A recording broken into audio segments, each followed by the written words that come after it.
आज का जो मेरा शॉर्ट्स है वो स्पेशल बाज़ार के ऊपर है, क्योंकि वीक में एक बार लगता है और ये बाज़ार काफ़ी फेमस है अपने तरह तरह के कपड़े वगैरह और सामान वगैरह लेने के लिए।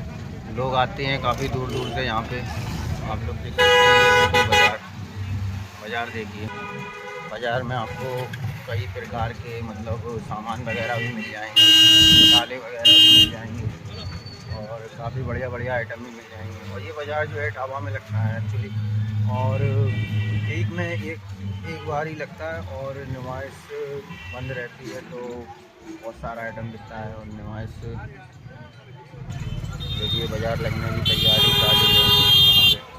तरह तरह के बाज़ार, चूड़ियाँ वगैरह, देखिए सारा आइटम यहाँ पे लगता है।